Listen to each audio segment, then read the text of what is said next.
Shall we begin? Welcome again. Oh, thank you, Alan. I suppose what we're going to do today is for our listeners and viewers is to maybe for you to walk us through the transitions of being in therapy and moving through into being a therapist yourself, then clinical supervision, and all with the journeying of the help from Rob. Yeah.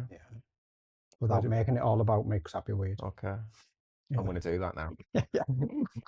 Make it cringe. And we've got some questions this time. Yeah. We look more prepared this time. Yeah. We look like proper podcasters rather than we've all well now you haven't gone for your legs crossed. I've gone for no, I can't there's not enough room to might touch one of these and then it'd be inappropriate. Where should we start? Should I ask the first one? Go on then. Right then, William. So the last time we felt like we'd failed you. I felt like that. Right, okay. So we felt as you left that you didn't get much time to speak as our guest. We were doing a lot of the talking, which we love to do. And I'm wondering if it scarred you. Oh, scarred. Now you bring it up. No. What was the question? If it scarred me? No, not at all. Was that right? Not at all. I was grateful to be asked. I was privileged and honoured to be a part of it. Whether I spoke a lot or whether I didn't, it was just nice to spend some time. It was nice to meet you, Alan. It was nice to spend time in your company. It was nice to just be a part of what you're creating. That's what I took away from it. Brilliant. We would reflected on our own, like in our own supervision, hadn't we? And what we thought, what we didn't think, and smiling at me now, put me off. Do you know what I smile? Yeah, but do you know what's happened? Because we're making it more formal. What's happened? We're making it more informal. It's gone formal, hasn't it? Yeah, Because we've got iPads with questions, and it's become weird. How do we lose them? Rather than if you look how fluid it was last time, that's a fluid conversation. It's like right now, let's ask some questions. But then you didn't go looking the last time when we were all like, I failed. I don't know what you think, but I just felt like from your perspective as well, it was just more of a fluid conversation. Yeah. Almost like if you think about this being part two, right. You merge them two together. It's like it's an opening, isn't it? It's kind of just moving you into something more richer and more structured. Yeah. I suppose like my question would be is because I suppose this episode is more about helping viewers, listeners who are maybe thinking about therapy to questions such as, well, what's therapy about? Right, okay. Do you know what I mean? Yeah. How did you feel like when you started therapy? What was the feelings? It was a lot of curiosity because I don't think I fully understood what it was. I remember going to so I went to I did the process as what people normally do. So I went to the doctors. Doctor was like, these are your options. And they said they were going to bring somebody in who has a bit more understanding about it and I'll talk to them. So waited a couple of weeks and then this person came in, invited me to speak to this person. They said, you can either they recommended I go through some kind of therapy, some kind of therapeutic process that they can either offer group stuff on the NHS, and they can do stuff online. Or there's a guy who does private, who this particular person I was speaking to knew and could not speak more highly of this person who ended up being Rob. Was that you? It was, It was Sarah who used to work with Unpaid. Okay. Remembering I was in subscription service. And she said he's in Stockton, and I'm not from Stockton, so it was a bit of a journey. And at the time, I remember just feeling and thinking that wasn't really a concern. I just wanted the best help I could possibly get, and I was willing to pay within reason whatever price that was to get that. And I always believed that we should, and I believe this about all of us, is that we should invest our money in things that are really valuable and useful. And at the time, I was like, well, this is going to be something that's actually going to help me. So, I wasn't really too concerned with the cost. I just really wanted the help, and out of all the options, that felt like the best help. But in terms of understanding what I was going into, I really didn't have much of an understanding other than this is where you go to get help. In the same way that if I was going to have like a surgical procedure, I would just go to the hospital and they would do the. I don't know what the surgeon's doing. Am I making sense? Yeah. And that was very much how I felt going into it. I remember the first time sitting down with Rob, and Rob was asking me like why I'm here, what do I want to get out with it, all of like the normal stuff. And I started to realize what it was as we went on. It was very much, didn't really know what I was getting into. Knew, was told it would help, felt like it would help, and then the more I engaged with it, the more it did help. If that answers the question. Yeah, totally. Do you know where I feel like I'm back on placement as a student? You know, when you go in with the client, I'm feeling you like, and you're like, feeling your performance. I'll tell you what, I'll keep these as a crib sheet, just to keep some sort of. What do they call it when you do your semi-structured interview, don't you, or structured? Yeah. It's too structured for me, I don't like it. Then I feel like half my brain's missing trying to do it. Oh, I can feel it. And I like, I've gone back to strucred interview. You were hugging your iPad. It's like, what's he? No, I'm not. I'm looking at you talking, and he's like, I'm having a moment. What can I ask next? What is your favourite colour?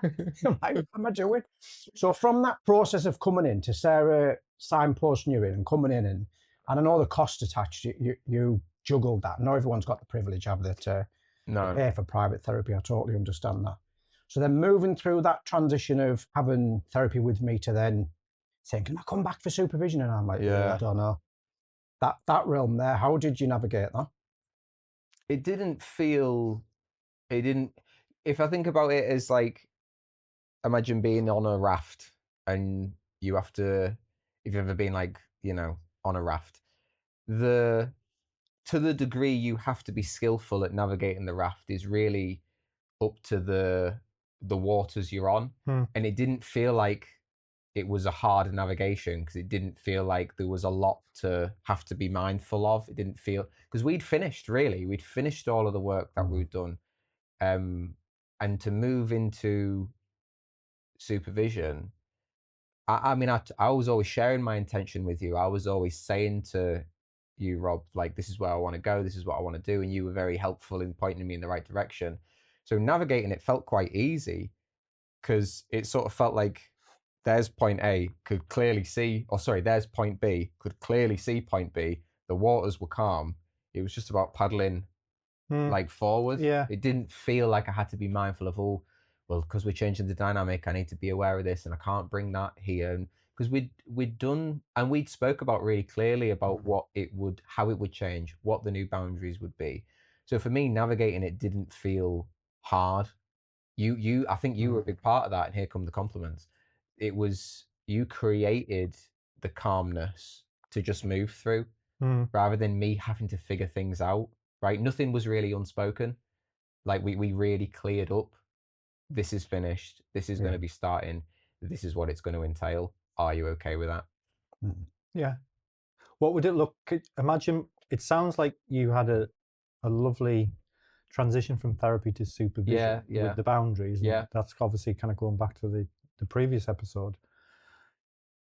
Imagine if one of our listeners is not going through that transition, or the boundaries within therapy are not there. Okay. With credit to Rob, you've got over 105,000 years of experience. That's a lot of years. Where I can imagine sometimes young therapists who just, how do you imagine that would look? Can you help me understand the question a little bit more, Alan? As in, I suppose how you've described it there is a smooth, safe foundation of coming into therapy, working through what you needed to work through, that feeling felt process, and then with all the boundaries that you guys developed, then there was a smooth transition into supervision. How would you imagine, and that is credit to you, isn't it, with regards to, I can see your head, your energy head kind of swelling. Shouldn't be looking. Fun for the dads. Is I've lost my train of thought now. So I suppose from, and that does come with experience from a therapy Yeah, perspective, doesn't yeah, it? As in 100%. knowing where the land lays. Yeah, in and I was someone's really lucky to journey. have someone like Yeah. Rob to be able to facilitate that for me. I think if that wasn't there, and that's where I wanted to go, but the boundaries were more uncertain, I think I would have to take some more personal responsibility to bring that into the session and see how they responded. Again, thankfully, Rob, you were very clear on your intentions. I was very clear on my intentions. So nothing had to be really, really ironed out, because it was. I think if that wasn't there, I imagine it being really hard. I imagine it being really difficult to move through therapy into supervision. I guess I'm placing a lot of onus on the therapist. I guess I'm placing a lot of onus on the supervision of the supervisor and the therapist to manage that appropriately, so that that person can transition into those spaces. But if that person wasn't, then it would have to come back to me to adopt that personal responsibility to see if we can do that. Yeah. Like, you know, it's like transactional analysis, isn't it? The parent-child relationships. Like, sometimes the child has to be the parent, and I might have had to adopt the supervisor role to supervise my supervisor to see if we can do that. Yeah. And not everyone needs that role, do they, from therapy to supervision, because it's not what everyone does. But it's interesting to see if a therapy role transitions into something else. Yeah. So rather than we're not being in an echo chamber, I don't think that's what we're doing. We're about the opposing beliefs that people have which shouldn't have. And I'll listen to those. I think they've got a place. Otherwise, we'd just be hemorrhaging into all sorts of stuff. What have you heard, like, obviously without over disclosing people's experience, some of the opposing beliefs to what we might have done? Or I mean, and I do hear it. As a novice counselor, as someone who is going through their training and on placement, still I'm still learning. I still go to class. Having shared some of my experience with them, there are people who were like what, like, how could you have done that? Like, that's, some people would say it's unethical or whatever they would say. What was I agree. Yeah. Do you agree? It is unethical. Right. Okay. Yeah. Well, that's the framework, that the ethical framework that we have. There's an ethical grid. There's things that we're doing, but we have to know why we're doing it. It's deeply unethical to do things that I've done. Yeah. But they're for a very specific reason. I have to balance that with this and good supervision myself, with a radical supervisor at the time who was working similar with her clients. So there is some things that we do, and I wasn't just thinking, I fancy being unethical for the sake of it. I'm glad that I'm hearing a different view, because too much agreeableness kills a conversation, doesn't it? Yeah, of course. And I think you said something there, Rob, in the why. Like, there's a reason why we're doing that, and I think that can get lost in the opposing view. It's sometimes it can be really black and white. Like, you never do that. You shouldn't be doing that. Full stop. Whereas there's nuance and there's context to the reasons why that are getting lost. And I wonder if that nuance and that context, if it was embraced, would change the perspective. Because no, you shouldn't. You shouldn't break all the boundaries with all the clients, and that would be seriously unethical. But there are times and reasons and context to doing that can be helpful. Right. I don't think ethics is always, and if it was, so ethics isn't black and white, and if it was, that'd be great, because everything we wouldn't need to have ethical dilemmas, we wouldn't need to have conversations around it. It'd just be like, you do this, you don't do that. But because it is grey, and because there are context and nuance to things, then we can have conversations about them. But I think that a lot of the time certainly the opposing view that I received, came from a lack of understanding of the nuance and the context. It was just, that's wrong. They shouldn't have done that, without really hearing the reason why. Yeah. And I suppose that goes back to the rigidity around rules and boundaries, rather than seeing the nuances between all the rules and roles. Good link to last time. Yeah, well, that's what I'm doing. I'm the blender. Yeah. What do you see, Alan, then, as you've looked into the experience? Not that I don't want to make it all about me, because it's not. But like from what you might have experienced with your own clients, where you are shifting the edges a little bit, you are doing this for this particular reason. And I think kind of going on to what you've just said there, as in it's unethical. That kind of, when you said that, it was, why is it unethical? Because, and whose ethics are we talking about? Are we talking about certain ethics of a certain organization? Whose ethic are we talking about? Human rights ethics? There's so many ethics. Which ethics are we talking about? Does that make sense? 100%. And it then goes back down to what you just said about how I always have in my head the phrase "it depends," because every single situation is so nuanced, isn't it? Yeah. Almost like a unique fingerprint. Your relationship is a unique fingerprint that will never ever happen ever again in the entire history. Yeah. Because it's so unique in its all of its forms. So you could pick apart ethical frameworks all day long, and I think when you get people's judgments and shouldn't do it that way, and it's for me, it from one perspective it indicates to me that that person, that therapist or that counselor, it just shows of how evolved they are at their point in their own development, rather than thinking that relationship, you two, could be way more developed than the therapist or counselor or teacher that's projecting that judgment upon that on that scenario. Does that make sense? does, yeah. Yeah. So it depends, doesn't it? Yeah. Like, you're not gonna treat every single client and every single person the same way, because it depends on, one, all their lines of intelligences, how intellectually intelligent they are, how emotionally intelligent they are, ethically intelligent, interpersonally intelligent, where they're at in their life, whether it's a child, whether it's a teenager, what religion do they come from.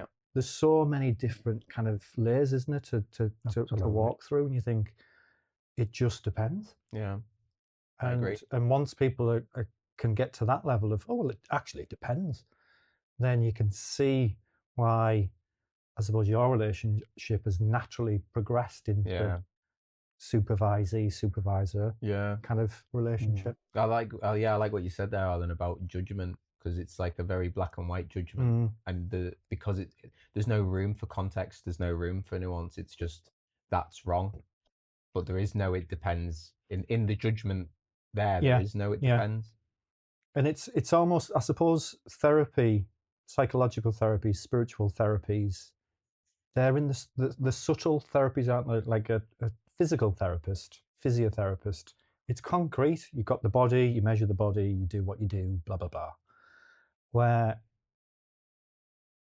psychological, emotional, spiritual, interpersonal, they can't be photographed, can they? So they can't actually be measured. Yeah. So there's no measurements to it. And then when you've got someone trying to measure it through judgment, then it's only their judgment of what they currently know in their own evolution. Yeah. Makes sense. It does, yeah. A lot of sense. So to be devil's avocado and chuck a thing into the mix, I fully believe at the same time that my code of ethics, and I think I've got about 4 or 5 without going into them all, like different things I'm signed up for ethically, I have to follow. They've got a place. The black and white's got a place. Yeah. So as I went away and like, why am I doing this? What's the purpose? That the things I'm doing are wrong according to this. I need the framework. Yeah. Because without that, then I'd just be doing any old shit. Yeah. So these organisations, it has to be black and white. Otherwise, if you've got too contextual, like we're getting, which is wonderful, you've got all the people who might be listening who are going, don't agree, don't, and that's brilliant. And we need to be there as well, don't we? Otherwise, we just spin out off on our axes and not doing anything. So for me, I'm sitting looking at the black and white stuff and questioning like why I'm doing certain things. A client who I worked with, her friend said this and that are true, which I love. Both this and that are true. So I'm doing it, rather than it being either or, I'm doing both and. I'm both breaking a rule for this very valid reason. So if I'm up in court, why did you go to Will's wedding? Because of this, and this. Yeah.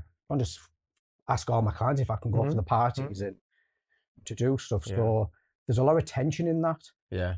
It's paradoxical. Do this thing whilst also doing this therapeutically for this reason. And you're a side effect of that. Not you, every aspect of you, but showing that then you can go and do your own therapy, not because of me, but because of some of the process. Yeah. Then come to your own learning through supervision. That some people need that approach. Others prefer this end of things, more black and white, and stay in the framework and do this. And that's what makes them feel safe and comfortable. You just needed a subtly different approach. Yeah. So thanks for allowing me to do it, because I suppose it does take the two parties, doesn't it, to where you've got us in transition, and it won't always happen all the time. But it takes the two parties to develop that open, honest relationship where it can transition to something new. And that transition doesn't have to be supervisory roles. No. The transition can be the end. As in, how do we end? Because I suppose, kind of linking in that, like, how did your therapy end?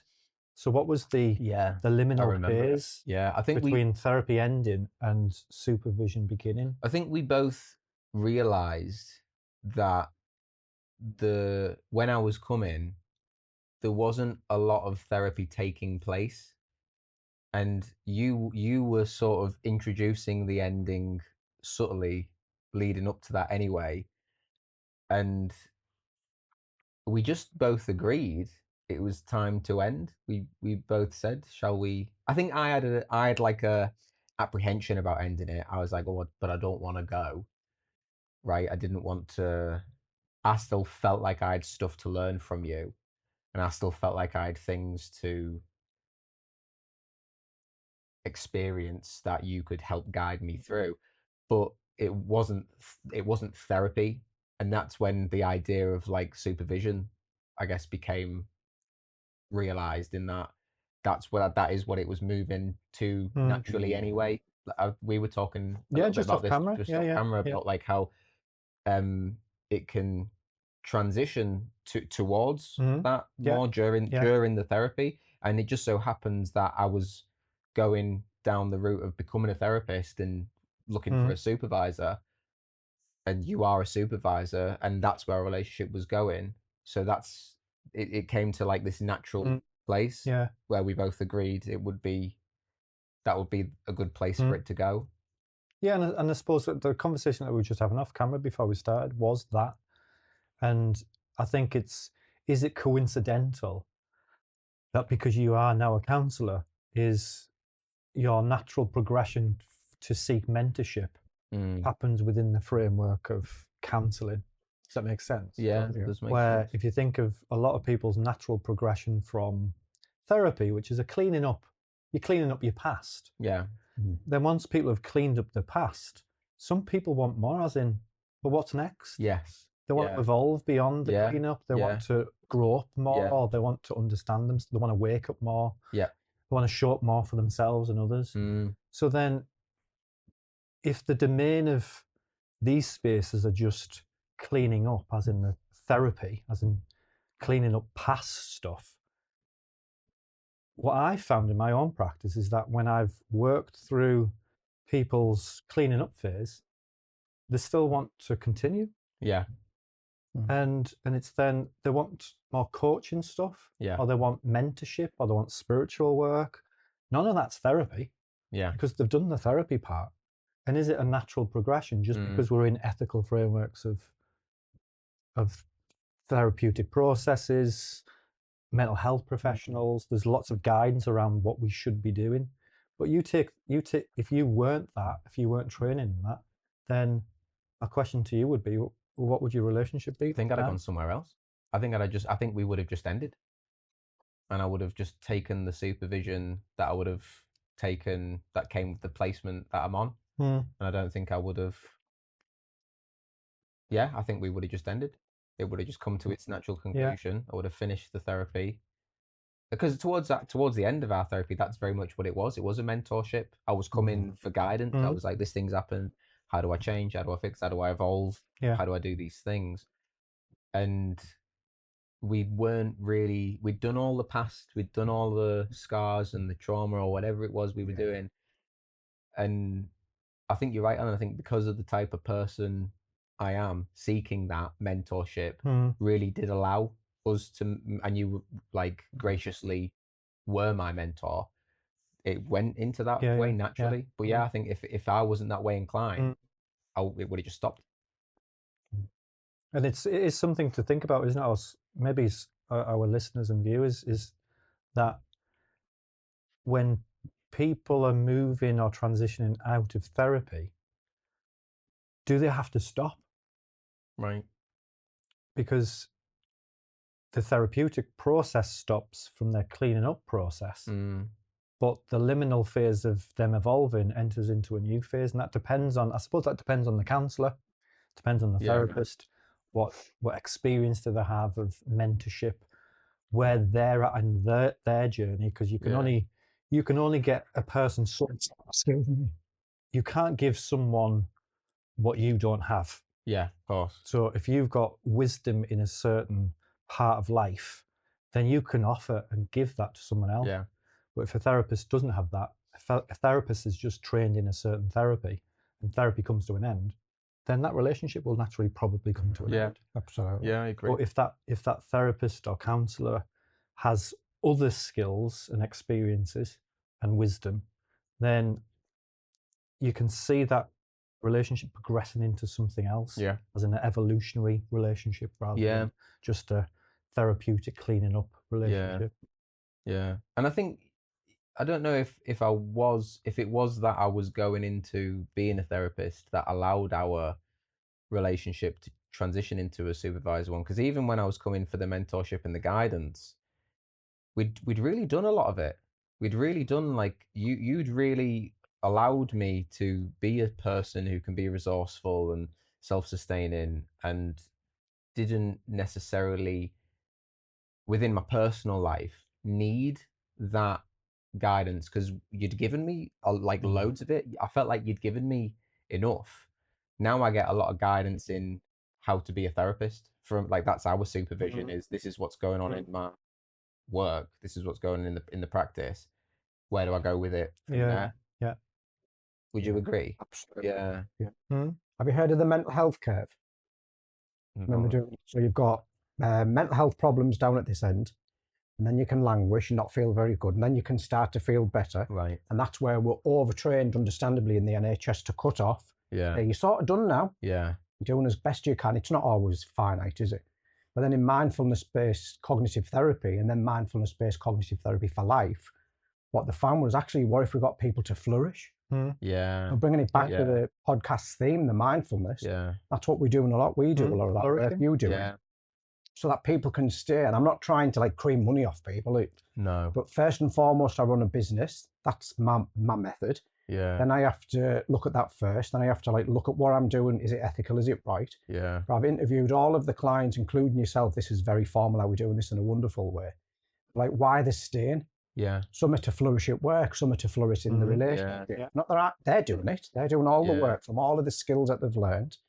So in mindfulness, we do it formally, like there's an 8-week course you can do.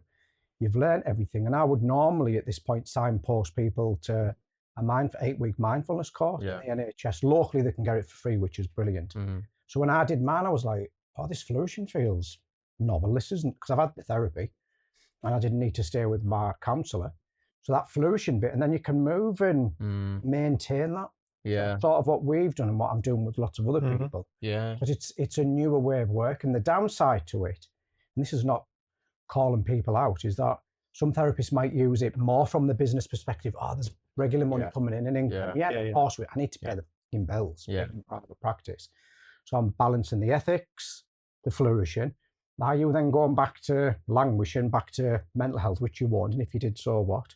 So I'm helping you do that with your clients as well. And that's really helped me, the mindfulness side of it, and continuing to practice myself.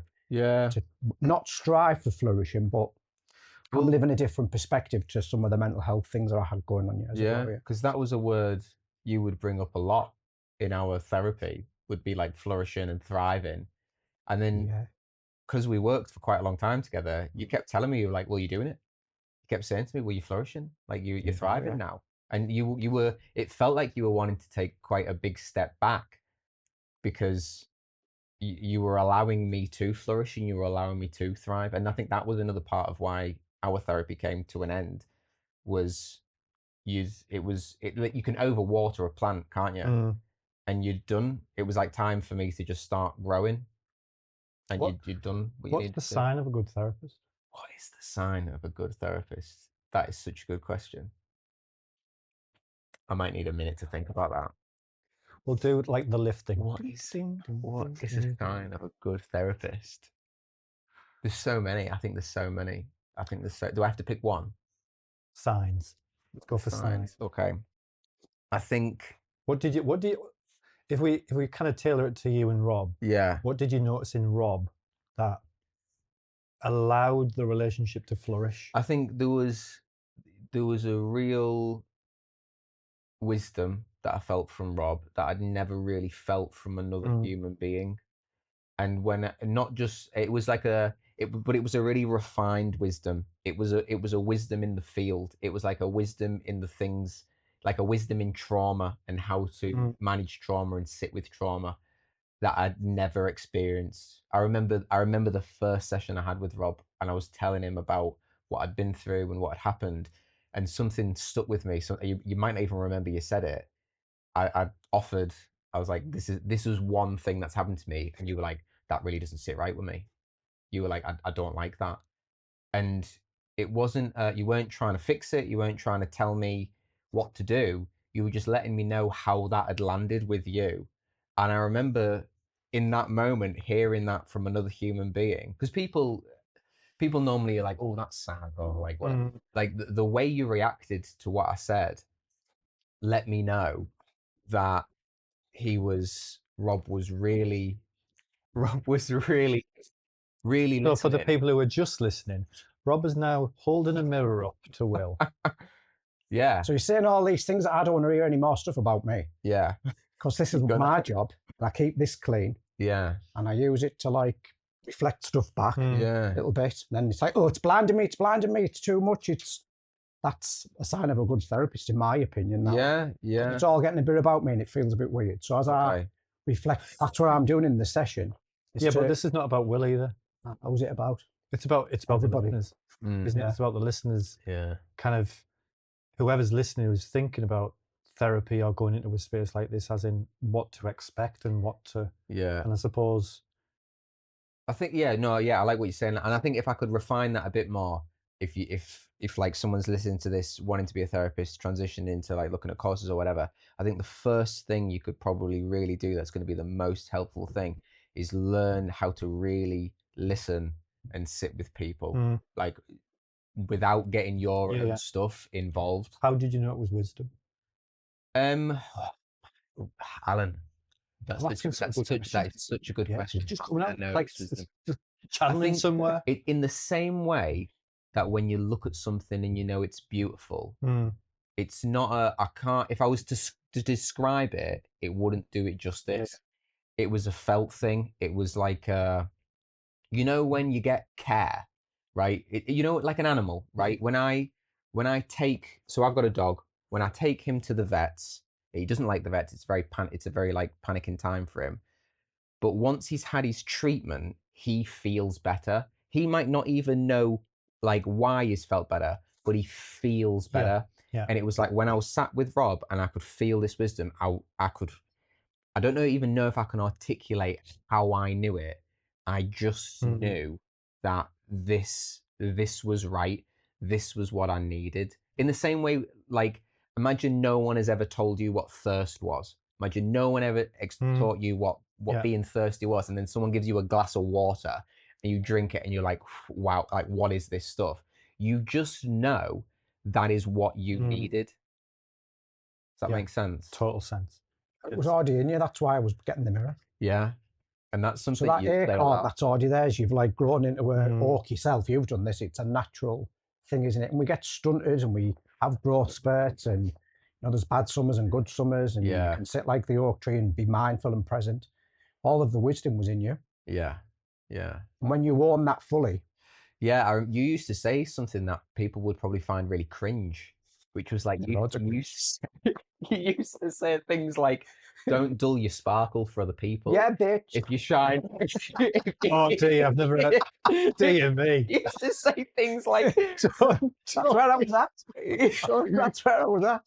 If I'm too bright for you, wear sunglasses, That was bitch. you. That was another one, wasn't it? Yeah, that was another one. I've been to Yeah. Blackpool, I Don't think. ever say them things to my Susan. Oh, I'm going to next time, but no bumper sticker things. Yeah. But the wisdom's in you, and when you own it, when the therapist, that's another sign of a good therapist. They don't Yeah. profess to have all the knowledge. I've just got shit from books that I've read, and Yeah. it's been passed on from someone else, not Yeah. my stuff. Yeah. And then the mirror stuff, even though I was being quite silly about it, but it's still a profound thing to do, to hold space, to reflect back. Yeah. The good. Yeah. We're reflecting back the people who think this is wrong and right and whatever, isn't Yeah. it? We see things we like, we see things we don't. Yeah. But that's a sign for me, is having think- that space to be in therapy and to be held and to have the reflection reflected back and be okay with I it. don't think it's just the reflection. I think sometimes if you think about when we are attracted to people, and I think it was, where did I hear it before? It's quite from an esoteric perspective, as in I think it's the 7 mirrors of the Essenes. Oh, that sounds cool. Which is basically one of the mirrors is when you are attracted to another person for whatever attraction that is, and it's wisdom, Yeah. is the reason why you're attracted is that you're seeing in them what you lost, Yeah. had taken away, Yeah. or given away Yeah. to someone else. Yeah. And I suppose how I heard your relationship with the wisdom part was you saw it. Oh, well, how do I get mine back? Yes. Yeah. Yeah. And Rob was the key to unlocking. Yeah. It's already in you. You never lost it. And that was that was another thing you would say a lot, Rob, was you can only see something in others that already exists in yourself. I say a lot of shit. And No, that's I suppose that's just another paraphrase of that, isn't it? That's what it made me think, Yeah, Alan, as you yeah. were talking about the mirrors and that existing. It's something I'd lost. Yeah. It wasn't something I'd never felt or experienced before. It was something that I had that I needed, but it had gone, and I needed it back. Yeah. In order for me to thrive and flourish, I needed that back. And thankfully, I came to Rob, who was able to give it. And I suppose what I'm hearing as well is good therapy, well-grounded therapy, isn't just the structures of the particular type of method. Yeah. It's the grounding. Completely. I didn't know. Robert said like occupational therapist. Didn't know what that was. No one said to me, you're going to be getting CBT, you're going to be getting DBT, you're going to be getting mindfulness. No one said to me at any point coming to you, this is the type of therapy you would get. What I experienced was just a person being very skillful, very wise, very knowledgeable, helping. It's like when you go, again, I'll use the medical model. When you get good care in a hospital and when you get bad care, and you don't need to know what they're doing. You don't need to know how to suture a wound. You don't need to know how to wrap a bandage, but you know when someone's not doing it right. You know when it doesn't feel right. And what I got was someone who was skillful and someone who could do it in a way that felt right. And again, I didn't need to know it was CBT. Didn't need to know it was DBT. No one said this is what you need. It was just someone who was very skillful at their job. And it's interesting, isn't it, to hear from that perspective, because we talk about that in supervision sometimes about the methods. And I'm only speaking personally, but sometimes we, as therapists, as mental health professionals, we get hung up in the methods that we are trying to impart wisdom on another. Yeah. And it's not really about the method. Yeah. It's about allowing someone to feel felt. Yes. Yeah. 100%. Absolutely, Alan. And the method really doesn't matter if the foundations are solid. Interesting. Beautiful. That I really like the way you put that. Thank you. Yeah. Used to having a moment. Not that I'm jealous. He's my client. Look at me, what's going on? What was I going to say? There's a lecturer I listened to, John Norcross. He studied the therapeutic relationship for 45 years. Oh, wow. and he's a guru on all of the things that he's saying, and everything that you're talking about was in the lecture. Look out for these points, look out for those. Yeah. And you're right, Anish, when to intervene, isn't it, with the method? Yeah. When to do it, because a lot of people don't always like cognitive behavioral therapy. Yeah. There's a lot of pushback. So then I use that pushback about the method itself. So it's reading the room, isn't it? Reading it. Yeah. When to strike. We had a session in my therapy where you pulled the whiteboard out and we were doing it, and you could tell I wasn't. It just wasn't, and you were like, "Put it down, like stop, like that's not working." Goes back up there behind you. Yeah. People don't like it. Yeah. Totally. Yeah. I suppose what's helped you grow? So if you look at the therapy, when people go into therapy, and they'll come in for a reason, and usually that reason isn't the reason. No. My own personal experience I'm with you 100%. is they come in for one reason, and it's usually something more. I agree. It's something else. Yeah. For listeners and viewers who are wanting to go in to therapy for the initial reason that they all have. Yeah. How would you advise them through the process? I would say the first thing I would say is take on as much personal responsibility for yourself as you can. You're responsible for how you think, how you feel. It's not other people's problem, right? If someone is triggering you, or if something is triggering you that you're hearing, take ownership of your feelings. Don't put that on them, right? Like if we were talking, Alan, and you said something that I found offensive, I could blame you. I could be like, well, you shouldn't be saying that. You should. But what I really need to be doing, if I want to grow, if I want to become better, I need to be figuring out, well, why is that upsetting me, right? Take ownership of how I'm feeling. Take some, as you were saying that, the first thing that came to me when you said, how was I able to grow, was taking personal responsibility of how I felt. Stop blaming other people, how I felt. It's not their fault. They're not responsible for how I think and feel. Again, I'll come to you, Rob. You used to say, when we were talking about responsibility for emotions and feelings, you used to say at Christmas time, do I take other people's presents? And I'd be like, no. I like that. Why would I take their presents? And he'd be like, well, why are you taking all of their like feelings? Why are you trying to be responsible for I'm gonna have to steal that one. Like, can I? Yeah. And he was like your feelings are yours, theirs are theirs. Yeah. And recognizing that I'm responsible for my stuff. They're not responsible for my presents. I'm not responsible for theirs. These are mine, theirs are theirs. And that was the biggest thing that really helped me grow, helped me get in tune with people. How did you apply that? Because I suppose sometimes what I hear, and I remember from all my supervisors throughout my life, I always remember quotes from them, and they really stick in there. Yeah. And so that quote of the Christmas presents, how then did you apply that in the real world? Yeah, it was like, so I'll take my interpersonal relationships, so like my family, right?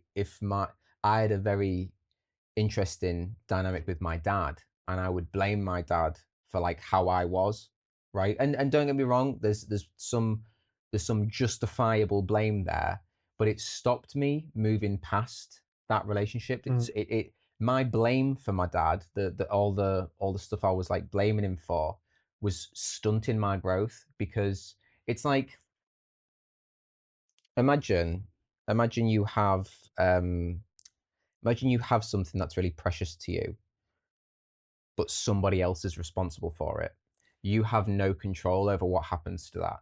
And I was putting all the responsibility on my dad. His fault. It's his fault I'm like this. And once I took it back and I was like, okay, like maybe there are things why I'm, the traumas or whatever, maybe there are reasons that are his fault, but like, let's take some responsibility for it's not his fault why I'm feeling like this. These are my feelings, so they are mine. And once I brought it back into me and was like, I'm responsible for this, I could accept what had happened. I could move past it, and it wasn't stunting my relationship with him. I can have a relationship with him now, and I couldn't have that before. I couldn't it would make me angry. And I had to take on that personal responsibility. This thing that's precious, right, to me, my feelings, the precious to me, my thoughts, whatever it was, when I was giving them to somebody else, that these are yours, you've done this, you sort them out. He wasn't interested in sorting them out. So they were never getting sorted out. Nothing was changing. I had to take personal ownership, personal responsibility for everything I was feeling, everything I was thinking, in order to actually do something about it. And what I've heard there was, like, I suppose, a simple quote about Christmas presents. Yeah. weirdly remember it. changed. This was changed like your life. very it did, absolutely. This was very early in our therapeutic process as well. So we're talking like, 4 or 5 years ago, and I still remember it, and I still take it on board now when I can feel myself getting triggered. Think that's like not my stuff. They're not my presents. Like this is mine. I'll work on my stuff. Let them work on their stuff. And also it stops me being unboundaried. So if I want to help someone, like I can really think about what that's going to mean and what that's going to entail. Are they going to let me help them, right? Or am I encroaching on their learning, right? If I go in and do something for them, am I going to take away something for them? And it really helped me be boundaried. It really helped me be boundaried in a way that allowed my relationships to grow rather than stunting them. Again, because I became responsible for my stuff and allowed other people to be responsible for their stuff. It's like there's a rule. So my mum works in palliative care, and there's a rule in nursing homes, which is you don't do anything for them that can do themselves. And so I take that on board for me. If I see someone struggling, you let them struggle a little bit, let them work it out. If they can't, then I'll step in. But if they're working something out, let them work it out. I don't need to jump in and be a savior and again, same for me. If I'm working something out, let myself work it out. How does it feel for you? For me? Yeah. I suppose hearing Will's comments, it's almost like getting live feedback, isn't it? From your perspective. And therapists, people in general they can't sometimes struggle to take the compliments. Even when you held up the mirror, I noticed earlier, there was compliments and you couldn't take them. So like, I suppose from like the perspective of hearing all of and you were the part to play. You played the part in the co-authoring of that relationship, of how it changed your life. How does it feel as a therapist because we don't hear it lots, do we? Oh, no, not really. I get bits of it, but you get bits of it, but having this deep conversation, how does it feel to know that you've changed his life? Do you know when you're 8 and you go to a party and you have too much orange squash, tons and tons of cake, you feel sycophantic, you feel sick. You're not doing that. Sometimes as you hear it, sometimes not my clients now, but you'd be going, they're stroking me. So when you get a psychological stroke and it feels nice, sometimes they go the wrong way, don't they? But I do love your trainers, and a person of your age can wear them, and you're like, it just feels a bit like that. So it's something I'll have to sit with in meditation, and be with to receive. I felt really drawn to the mirror though, because that's my style, is to give back. I'm not doing it to like cut off from me, but I don't want it to be all about what I've done. Maybe I'm just disowning that part, because remember when I said to you as well, we exchanged Christmas presents, didn't we, at Christmas once? And they say, oh, thank you very much. Oh, thank you. Oh, no, thank you. And there's that politeness, isn't there, that we do in polite society.